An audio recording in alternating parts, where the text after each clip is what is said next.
Hello, this is Victoria Pendragon. Welcome to my alternate reality. I want to talk today about something, I was going to say I want to talk about something unusual, but I guess in general that's what I do. I want to talk about negative thought forms.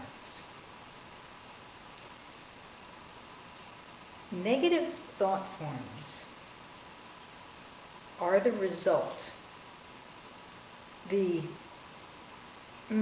not physical result, because they appear ghost-like in form, or sometimes even more real, holographic perhaps in form.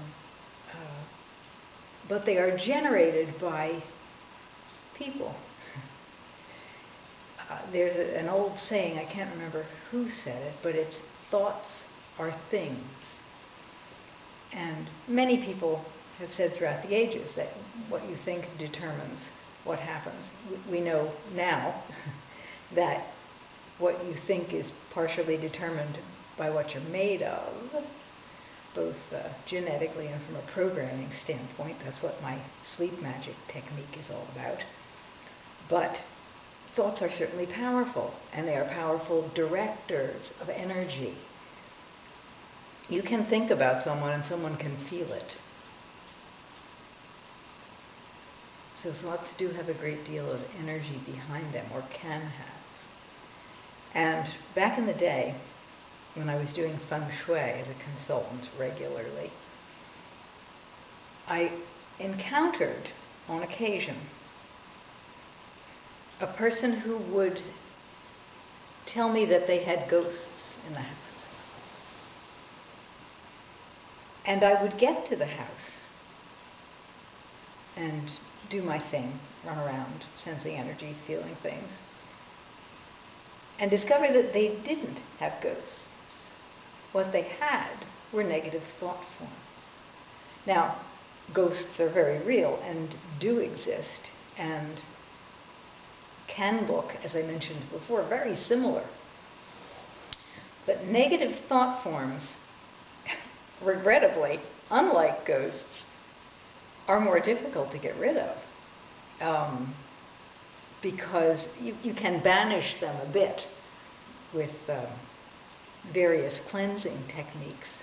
But the thing that really needs to be cleansed if you have a negative thought form in your house is you, because you'll just make another one.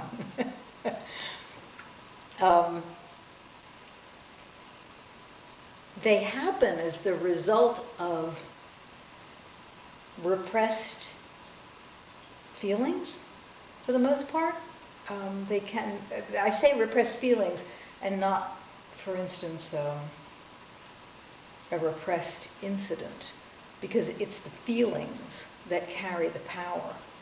And so it's the feelings around you, or inside you, that, because your body cannot process them for whatever reason, and your mind doesn't seem to be able to make sense of them, they come real. Because they pick up an awful lot of power in there.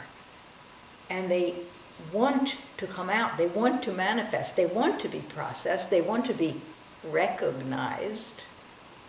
And so in order to get that recognition, they can manifest as somewhat, the word is slipping my mind, but these amorphous and sometimes transparent beings in the home. Trust me, it's very difficult to tell a client that their problem is not a ghost, but them.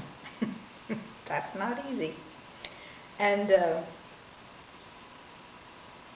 they don't usually own it, which of course is why they have the problem in the first place. We are by nature creative beings, and unconsciously creative. The diseases that we get in our body are our body's creations, a response to trapped energy, usually. So a negative thought form, by comparison, should be easy to take care of, because at least it's not a disease, and at least it's not eating up your body. But it is a thing that needs to be tended to, and is not a ghost, and is not something that somebody wished upon you or sent to your house. It is a function of your creative energy trying to help you recognize that you need to do something about something. Presumably, at some level, you know what this something is, but you may not. You may not be able to pin it down. That may be why it transforms in this way. But that's what a negative thought form is. It's not a ghost. It's a very real thing.